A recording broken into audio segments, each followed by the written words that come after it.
co ni kimwe co tugisiza Hakika ya Mungu. ni kikuvuze gute Uvuze ibintu z'ubwenge n'ubumenyi nama n'uvusubije mu ishuri.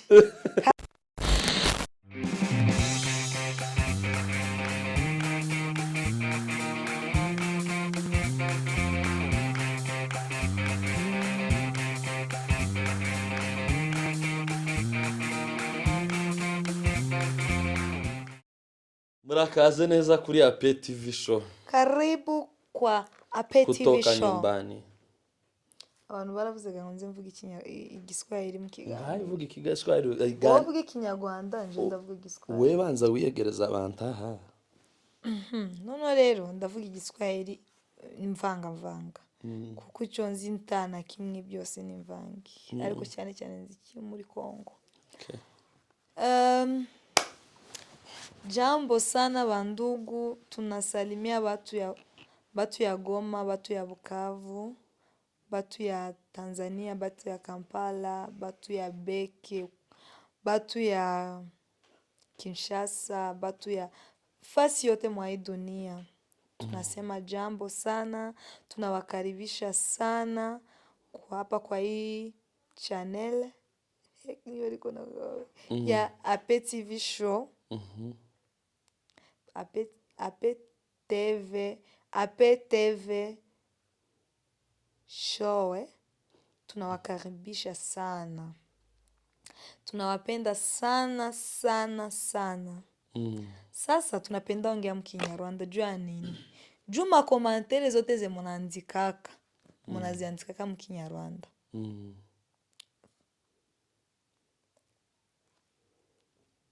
Makomantere zote ze munaziandikaka mkinyarwanda. Sasa hatuyaiwaelewa kama watu wanatusikilizaka bote wanasikiaga Kinyarwanda tu. Ndio maana tunasemaka Kinyarwanda bandugu. Haiko roho mubaya, haiko kujifanya watu yabaye Kiswahili yetu ya kule. Haiko ni juu tu njoo mnanyi mnapenda sema pale mkomantere. Mukifanya kama muna exagere munasema basi na kanani. Munaandikaka kidogo tu ka Kiingereza. Ka English. Njoo vile siwezi mimi peke yangu kushinda mambo ya shetani. Ganiriza abantu mu Giswahili be. None Nushobora kuganira nyine like kuganira atari kuvuga ngo uri gushiramo indirimbo. Ndaguhereza 2020. Igiswahili ntago nkizi. Kuri amafaranga yawe ndaguha 2020. Ntago nkizi. Ngo kuri amafaranga yanjye ngo ara 2020. Ararengira yanje nyine. Nukuba nunda baraya. Tunawakaribisha watu kutoka Goma, Mombasa, Dar es Salaam, ganira Nairobi, Kenya, wandugu mama Orane. Kisha sasa watching Ape TV show. Nabasi Nibyo awezi bambia mahabari. Habari mzuri. Bunyumba ikwae bya bitu bya bunyumba bikwae batu baowe wala. Basi wowe? Ngo? Batu basi wowe? Si jewe nyine. Si wowe na wewe si wewe. Imusigiye kuganira gutyo. Turanditse duhindura na gahunda. Ngiye kugenda muganiriza mu Giswahili kandi nta kintu na kimwe musobanurira mwenyine muzamusobanurira muri comment. Oya sheri, oya. Unasema se batu basi wowe? Ndiye wambari. Njoo conseil napatia watu. Oya, nje sinkizi. Tago tuganira igipfurero turebe nawe ko kumenya. Ari chuzi wogiye guhimba amagambo. Ndakuzi guhimba. Ndabizi kuzi guhimba amagambo. Igipfurero ndakuzi M1 kuti ko kuno. Ukose ni kuri ni nkako kundi umuntu yavuga ati good morning, how are you? Ubwo se bibavuze ko nzi cyo. None mvuze gute? Ngo wa mwana ngo bite. Ngo ngwino hano. Abantu muzavuge muri comment. Ngo kuti ko kuno ngo ni ngo ngwino hano ngamunyumvire. Ndi genie. Ngo kuti ko kuno. Nyabwenge. nukuri Okay, turabasuje baby, reka sinzi ikintu nkubaze. narindi gutekereza mu kanya sinzi tuvuze bino bintu gita kiguruka ngahe mbwira nukuri Ikigaruke mu izina. ariko uyu munsi taribagirwa Yeah. iki kiganiro tugituye abantu kutoka Bujumbura Eh. Kabisa. watu Abantu kutoka badukunda Bujumbura ndasuhuza Bujumbura, mfite umuntu ndi busuhuze. Ndasuhuza umumama witwa Frize. Ni umuririmbyi, murebe kuri YouTube channel yiwe araririmba, akaba n'umumama ugira ibyishimo, nazi nzamuzana no kuri Apeti TV show. Agira ibyishimo, akunda ngo nkunda guseka. Frize yitwa Nyanseko. abantu mutuye i Bujumbura mu Burundi Mu Ngagara. Abatuye mu Ngagara mugomba gukora ibishoboka byose mugahaha amasambaza n'indundi n'amafi mukohereza kuri Apeti TV show. Okay. Kikaba ikimenyetso ko mutuye i Bujumbura ariko mu by'ukuri turabasuhuje abantu b'i Burundi turabakunda nk'ukuntu mudukunda turabakunda kandi nawe i Burundi baraza kudufasha cyane. Ese ni iyihe nyungu yo kwiga? Ese kwiga bifite inyungu cyangwa no gutakaza amafaranga? Ni faranga zose. Ndi seriye niyo topic tugiye kuganira. Usambwe ngo kwiga bifite izihe nyungu? Kuja mu masomo. Wayi dutanga ari amafaranga. Mbese utekereze nawe ujya mu ishuri maternelle, primaire, bakagukubita. No hari n'abantu yize avuga ati asa mbese ahanyuma hari muri secondaire. Noneho rero yamayumva amakuru neza agiye kugera muri 6e secondaire ngo haje ibintu byitwa kaminuza. Yamajya muri kaminuza. Agiye kurangiza kaminuza uwo muntu yahuye n'ikigeragezo. Ngo kaminuza ngo nta kintu kivuze, ngo ntiwabona akazi. Ngo cyetse ubaye warize. None mutekereze namwe. Mwumva iki kibazo tukigazura abantu bacumva. Abantu ntibacumvishe neza. Katukibagazurire neza mu cumvi. Urebe igihe wahereye.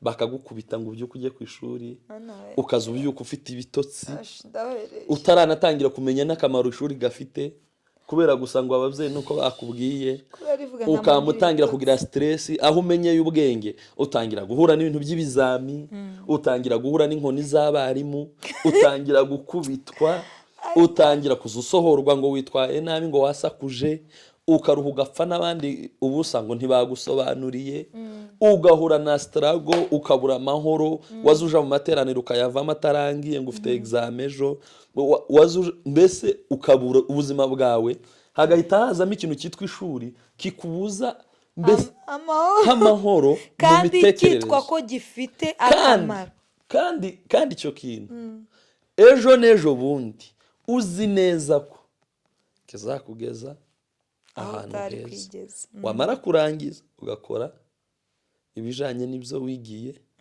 cyangwa se ugakora ibidafite naho bihuriye ibyo wigiye bienvenue Karumva. Muri rusange tutitaye ngwiki tureka akazi tureka ibiki ubu tureba umuntu mu mitekerereze yiwe no mu buryo bw'umuntu usanzwe ishuri nakaye kamaro rigufitiye. Nico kibazo twari tubabaza. Esako sinzi ko yako yumvise ariko ntasigaye yumva. Bienve egera televiziyo. Nukuvuga ngo muri make abantu bakunda kwibaza ibyo bintu ari n'ahantu twaye tureje bundi abantu bagatangira kudiskita bari kuvuga ati kwiga nta nyungu ngewe iyo mbimenya umwe niko yavugaga iyo mbimenya ngewe nkaba nari mfite ayo mafaranga nari kuyasevinga ubu ngubu nari kuba ngeze kure wenda ndi umucuruzi ukomeye cyangwa iki undi mugenzi we akamubwira ati kabone n'ubwo utabonye akazi nyine kajyanye n'ibyo wize ariko hari ikintu ukura mu ishuri.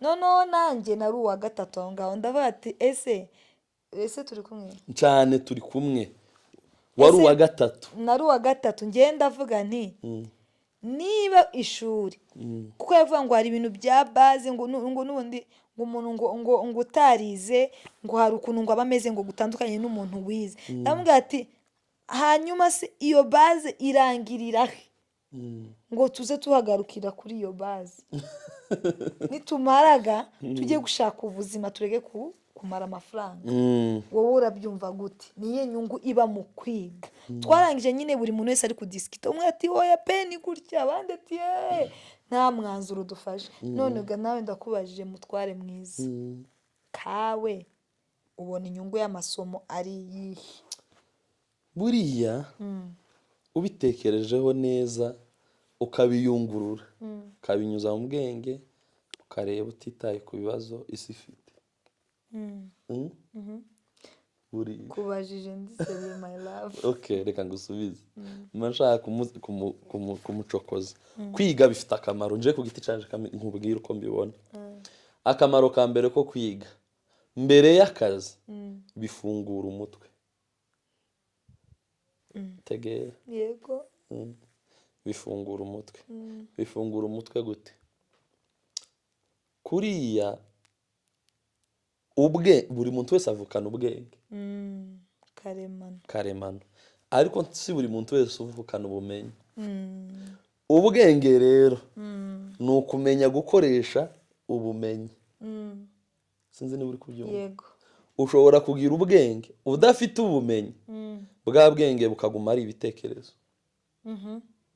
ariko iyo ufite ubwenge ufite n'ubumenyi bwa bwenge butuma ubumenyi bukoreshwa mu gihe gikwiriye sinzi niba wumvise iyo ufite ubumenyi udafite ubwenge iyo ufite ntiwogira ubumenyi ntiwogira ubumenyi udafite ubwenge yego ni ukuvuga ngo ubwenge niryo shingiro ry'ubumenyi ubu umuntu udafite ubwenge ntiyogira ubumenyi ntibishoboka ariko umuntu ufite ubwenge birashoboka ko atogira ubumenyi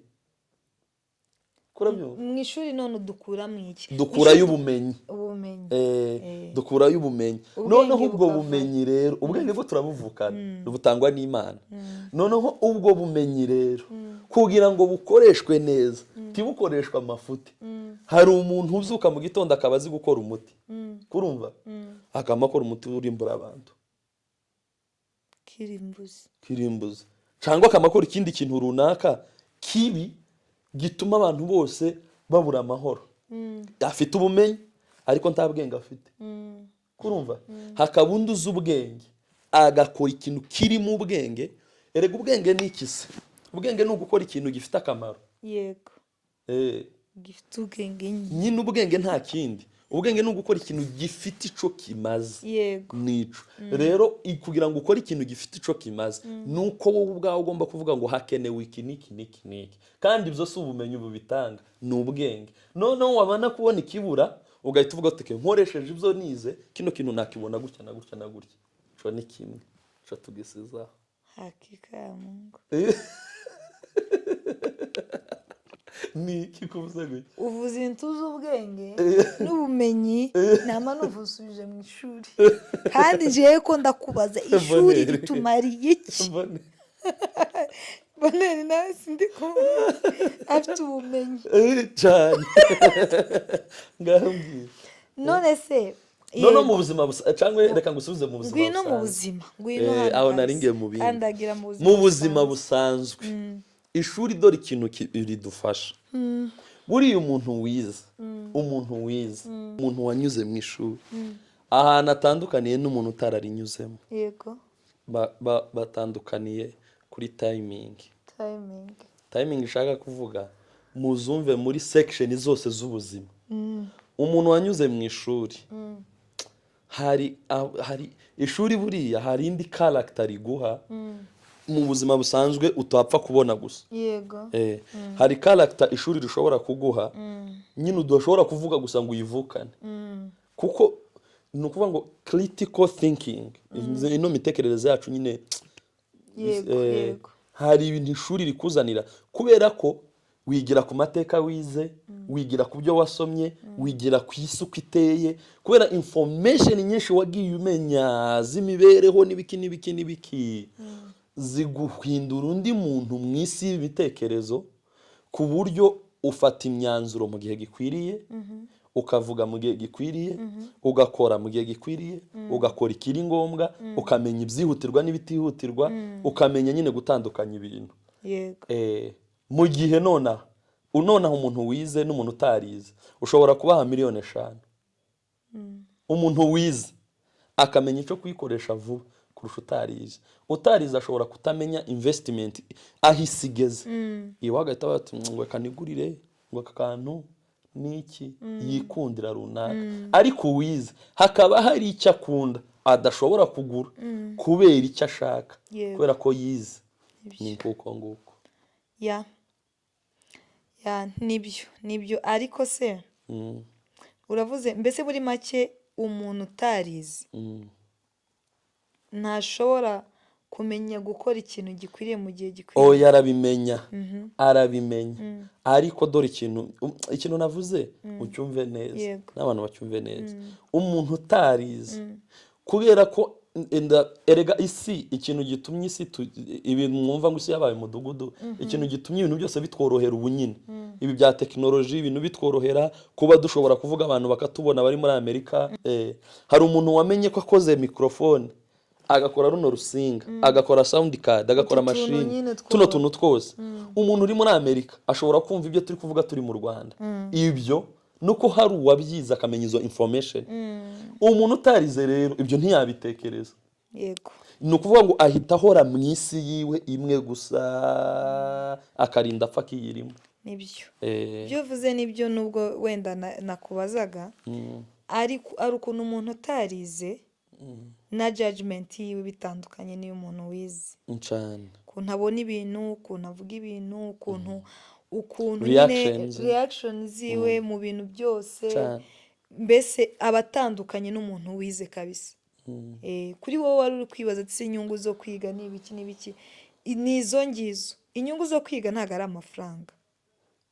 Niyo wava mu ishuri ukaba ibyo wize atari byo ugiye gukora, biriya bindi uri gukora ni ukubera ko wize. Umunsi umwe Perezida Kagame baramubajije, umunyamakuru aramubaza ngo ni ikihe kintu uba wumva utabura nyine, uba wumva ugomba kuba ufite uko biri kose. Aravuga ngo information. Uri kumva? Arangwa ikintu mpora numva mba nshaka ni information, kuba afite amakuru, mbese information. Kandi abanyabwenge bose ikintu baba bashaka kumenya ni amakuru. Kandi abazungu n'abanyabwenge bafashe ubwenge bwabo bwose babushira mu bitabo. Ni ukuvuga ngo igitabo ni amakuru. Reba na Bibiliya, kuri Bibiliya ni amakuru. Ni ibyahumetswe, ni ijambo ry'Imana ariko rivuga ibyabayeho. Uri kumva? Ni amakuru. Rivuga ibizaba, rivuga ibyabayeho, ni amakuru. Ni ukuvuga ngo information ni ikintu gikomeye. Ni ikintu gikomeye ku buryo umuntu wese mu ishuri rega niho dukura amakuru. Niho dukura amakuru y'ibyagutunga. Niho dukura amakuru y'ibyahindura ubuzima bwawe. Niho dukura amakuru y'ibyahindura imitekerereze yawe. Yego. Urumva rero ishuri ni ikintu gikomeye cyane. Hari abantu benshi bafata ishuri nkaho ari ahantu tujya kwiga kugira ngo ejo tuzashaka akazi tubone amafaranga, ariko siko bimeze. Mu ishuri ni ahantu dukura ubumenyi bwo kugira ngo niyo utakora izo faculty wiga, ariko uhakura ubwenge bwakubeshaho, ubwenge bwatuma umenya kubana n'abandi, ubwenge bwatuma umenya isi. Umenya isi. Ubwenge mbese bwose ubumenyi bwose tubukura mu ishuri. Mu ishuri ntabwo ari ahantu tugenda kugira ngo tuzakure impapuro zizadufasha kugira amafaranga. Ishuri ntabwo ari ryo ritanga ubukire, ariko ishuri ryakugeza mu nzira y'ubukire, ryaguha inzira z'ubukire. None hari ikindi kibazo wenda ari nacyo cya nyuma, abantu twita ko bize nabi. Aba ari abantu wowe wumva bavuga ngo umuntu wize nabi, aba ari umuntu byagenze gute? Aba ari umuntu wagiye mu ishuri ribi, biba bimeze bite? Umuntu wize nabi kuri wowe, icyo kibazo kirakomeye. Kirakomeye, kinsobanurire neza. Ndavuze ngo nyine simvuze ngo nanjye ndavuze ati umuntu wize nabi. Kuri wowe umuntu wita, urumva tumaze kuvuga ati inyungu zo kwiga neza. Umuntu wize nabi. Byaterwa uko nasubiza wenda mu buryo bubiri. Hari umuntu bitewe n'imibereho, bitewe n'ubuzima. Tuvuga urugero nko mu bwoko bwacu, hari abantu batangiye kwiga bagera nko mu masegonderi, urumva intambara ikaba irabaye, yego, akaba agiye mu kindi gihugu, yagera mu kindi gihugu bakaba bamusubije inyuma, cyangwa se kubera ubukene n'ubuzima bubi akaba arabanje aracikije, ashakitse imibereho kugira ngo azongere kugaruka aje mu ishuri kera yarinje rikaba riramusize, uwo muntu yize nabi. Uri kumva? Hakaba n'undi muntu wize nabi muri ubu buryo utaramenye icyo agomba kwiga. Uri kumva? Akaba afite amafaranga, akaba ari kwiga ku kigo cyiza, ariko ntiyamenye icyo agomba kwiga. Uwo nawe yize nabi. nibyo Nuko ni nkuko nabisobanura. ni ukuri pe, mba ndi kukubaza ibintu atari ukuvuga ngo wenda ni iki, ni just kugira ngo nawe wibaze icyo kibazo. Umuntu wize nabi, ese umuntu wize nabi ni umuntu ki? Kuko hari abantu batazi icyo guhitamo. Hari umuntu ujya kwiga ikintu akagendera kuko abandi bagihitamo, akagendera kuko abandi bakize, cyangwa akagendera kuko kundi cyamubereye successful akaba ari cyo agenderamo. Mu by'ukuri buriya bino bintu by'amasomo hari aho bihuriye n'uburyo turemetse, hari aho bihuriye n'ibyo dukunda.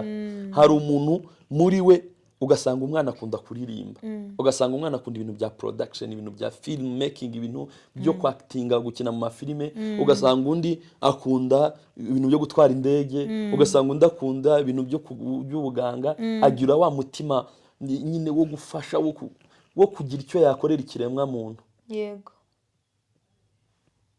Mbese agira wa mutima wo kugira icyo yakorera ikiremwa muntu. Ni ukuvuga ngo ibyo bintu rero nibyo byibuze bikoriyanta icyo wakagombye kwiga. Noneho ikindi, leta hari ukuntu yashizeho ibintu byiza byo kumenya icyo ushoboye.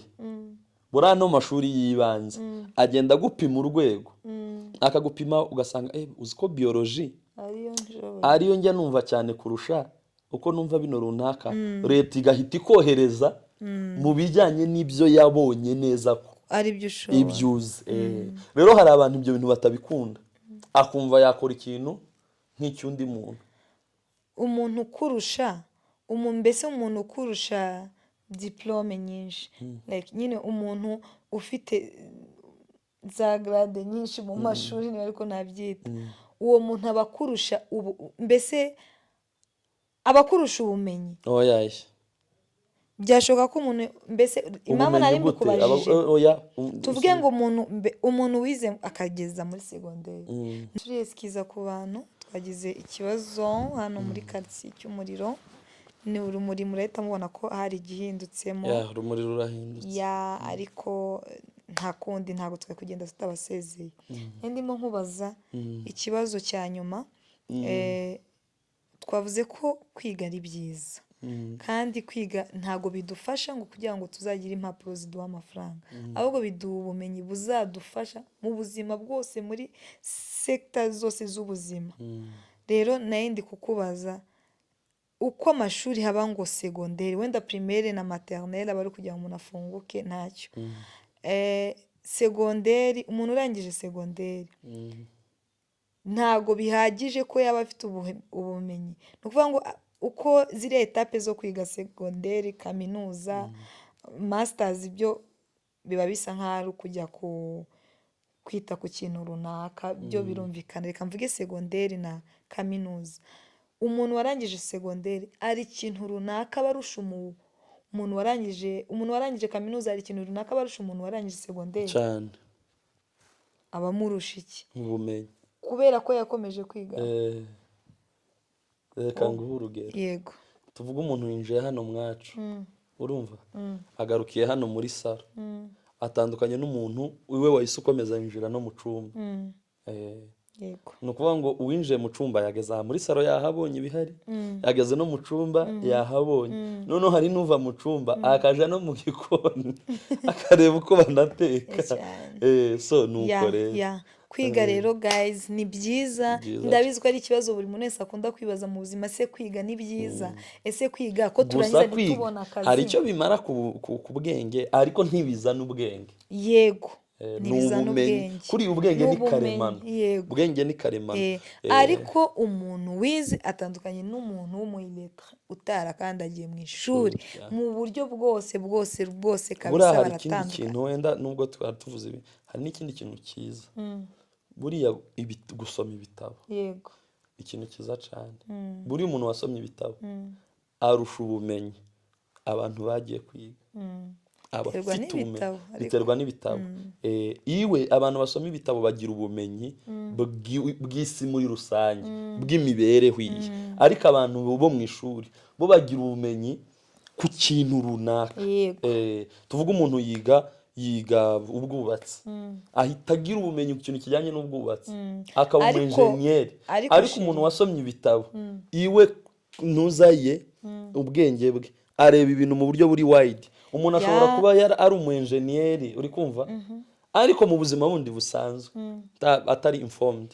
ariko icyo nge nemeza neza umuntu wakandagiye muri segonderi agakandagira muri kaminuza arajijutse ku buryo ki reka mbyite kujijuka ku buryo nta kintu nta kimwe niyo mpamvu ubona ngo mbese ngo ni ukubera iki umuntu aba yarize IT ngo ugasanga ngo ari gukora mu biki nta kintu atakoramo kubera ko aba yarafungutse mu mutwe aba yarafunguye imiyoboro yoroshe gucomekamo ibindi bintu yiyadapta ku bintu byose no mu buzima busanzwe no kubana n'abantu n'uburyo bwo kuvuga ibintu byose thank you guys nibyo rero akoze kubana natwe turabakunda mugende mwige abana mujye ku ishuri mwige abantu mwize mukagarukiriza ahantu runaka nubona ubushobozi ongere wige kwiga ni kandi niba udafite ubushobozi gura agatabo ugasome uretse n'agatabo nubwo utagashobora kubera ururimi ni ukuvuga ngo isi yoroheje ibintu Google zikoresha ikinyarwanda Google hari Google za audio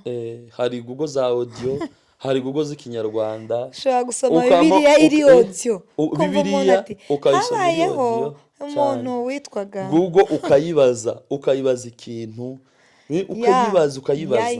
ukabaza ikintu ukaba informed ukamenya ibintu. Imana ibaha umugisha abantu b'i Burundi, Imana ibagire neza uyu munsi wa Rwanda mujye kwiga oya ahubwo mbonye ko muri abahanga kubera ko iyi topic kuba tuzanye topic y'ubuhanga ari umunsi wanyu hano i Burundi muri abahanga turabakunda cyane ciao ciao especially abantu bo muri Gisubizo Bujumbura turabasuhuje.